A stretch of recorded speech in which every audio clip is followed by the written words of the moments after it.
ఉపనిషత్తుల సారమైనటువంటి భగవద్గీతలో టోటల్గా చెప్పిన ప్రిన్సిపల్ ఏంటంటే ఉన్నది ఒకటేననేది సిద్ధాంతం. అంటే ఏంటి? పూర్ణమద పూర్ణమిదం అని అంటారు కదా. అంటే ఏంటి? నువ్వు పూర్ణమే, నేను పూర్ణమే, అంటే ఇన్ని అపరిపూర్ణాలు లేవు అంటాడు. అంటే ఏంటి చెప్పదలుచుకుంది? ఇప్పుడు భగవాన్ అనే ఆయన పూర్ణమైన అతను. అటువంటి పూర్ణమైన వాడు ఎవరికి బోధిస్తున్నాడు? అపరిపూర్ణమైనటువంటి దేహికి బోధిస్తున్నాడు. దేహి అంటే జీవత్వంలో ఉన్నవాళ్ళం. ఏం చెప్తాడు? నీకు నీకు ఎన్నో జన్మలు గడిచాయి, నాకు ఎన్నో జన్మలు గడిచాయి. నాకు జననం లేదు, మరణం లేదు. నీకు జననం లేదు, మరణం లేదు. మరి ఎందుకు మరి ఈ సమస్య అంతా ఎందుకు వస్తుంది అంటే ఏంటి?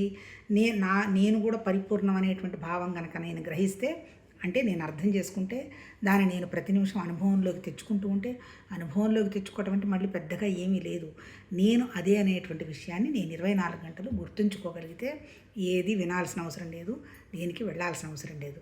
కాకపోతే ఏంటి? అది ఆ పరిపూర్ణత మనకు ఉందో లేదో మనకి తెలియదు, అంతే కదా. దానికే ఏం చెప్తాడు భగవద్గీతలో? ఇప్పుడు నీకు ఎన్నో జన్మలు గడిచాయంటే ఏంటి?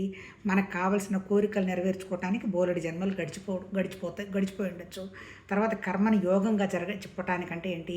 నిష్కామ కర్మగా ఫలితం లేకుండా ఆశించడానికి కొన్ని జన్మలు గడిచిపోవచ్చు.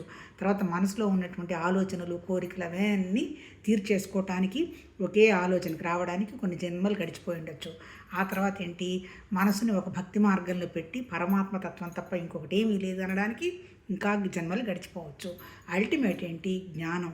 ఇన్ని జన్మలు లేవు, ఇన్ని గొడవలు లేవు, ఉన్నదంతా ఒకటే ఒక పరమాత్మతత్వం అనేటువంటి విషయాన్ని గ్రహించటం. ఎప్పుడు గ్రహిస్తాము? ఇప్పుడు మనకు ఒక శరీరానికి సంబంధించిన కోరిక లేవు, మనసులో టెన్షన్స్ లేవు, సరే భక్తి అనేటువంటి భావం అయితే ఉండడం తప్ప ఇంకొకటి ఏమీ లేదు. అప్పుడేంటి అంటే ఏంటి? ఇదంతా ఇన్నిసార్లు జరిగిందంతా కూడా ప్రాక్టీస్ కిందకి చెప్తారు. అంటే ఏంటి? ఎన్ని జన్మలు వెళ్ళాయో, అసలు జన్మలు ఉన్నాయో మనకి తెలియదు. అంటే ఏంటి?